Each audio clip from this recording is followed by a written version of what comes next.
Welcome back. హైదరాబాద్లోని రవీంద్ర భారతిలో ప్రముఖ నేపథ్య గాయకులు దివంగత ఎస్పీ బాలసుబ్రహ్మణ్యం విగ్రహ ఆవిష్కరణ కార్యక్రమం జరిగింది. ఎస్పీ బాలు విగ్రహాన్ని మాజీ ఉపరాష్ట్రపతి వెంకయ్య నాయుడు ఆవిష్కరించారు. ఈ కార్యక్రమానికి హర్యానా మాజీ గవర్నర్ బండారు దత్తాత్రేయ, మంత్రి శ్రీధర్ బాబు హాజరయ్యారు. నటుడిగా, సంగీత దర్శకుడిగా ప్రఖ్యాతగా నిలిచిన మహనీయుడు బాలసుబ్రహ్మణ్యమని వెంకయ్య నాయుడు కొనియాడారు. రవీంద్ర భారతిలో విగ్రహ ఆవిష్కరణ చేసుకోవడం ఆనందంగా ఉందన్నారు. తెలుగు సినిమా రంగంలో బాలసుబ్రహ్మణ్యం పాత్ర మాటల్లో చెప్పలేమని మంత్రి శ్రీధర్ బాబు తెలిపారు.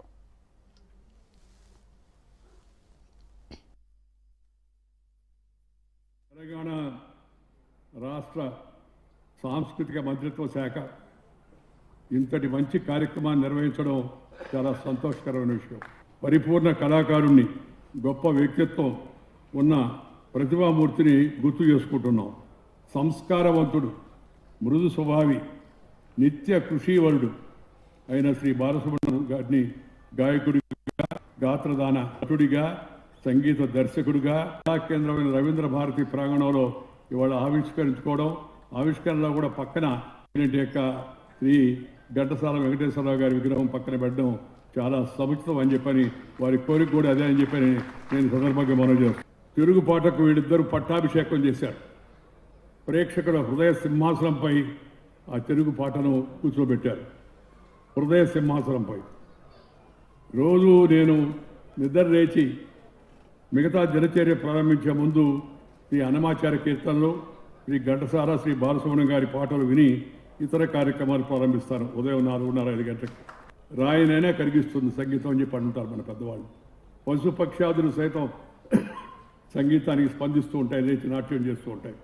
అలాంటి సంగీత సరస్వతి పుత్రుడైన యొక్క శ్రీ బాలసుబ్రహ్మణ్యం గారిని మనం ఇవాళ వారి విగ్రహ ప్రతిష్ఠ చేయడం ఏంటంటే నవతరానికి, యువతరానికి, రేపటి తరానికి ఈ మహానుభావుడు ఇలా ఉండేవాడని చెప్పని గుర్తు చేయడం కోసం మాత్రమే మనం వారికి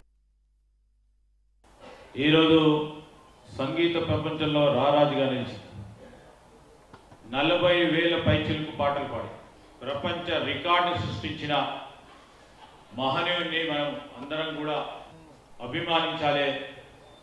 ఈరోజు తెలంగాణ రాష్ట్ర ప్రభుత్వం కూడా మరి ప్రతిపాదనగా సంబంధించి ఒక వారి విగ్రహ ఆవిష్కరణ గురించి వారి అభిమానులు, వారి శ్రేయోభిలాషులు ఈరోజు ఆ మహనీయుడికి ఒక కులమో, ఒక మతమో, ఒక ప్రాంతమో, దేశానికి సంబంధించిన వ్యక్తి కాదు, ఈరోజు ప్రపంచ స్థాయిలోనే మన తెలుగు జాతి కీర్తిని ప్రపంచ స్థాయిలో నిలిచిన వ్యక్తిని గౌరవించుకోవాలని ఈరోజు మా రాష్ట్ర ప్రభుత్వం ఎస్పీ బాలసుబ్రహ్మణ్యం గారి విగ్రహ ఆవిష్కరణ ఎక్కడైతే కళలను గౌరవిస్తామో, కళలను ప్రోత్సాహం చేసిన ప్రాంతం మన అందరికీ తెలుసు.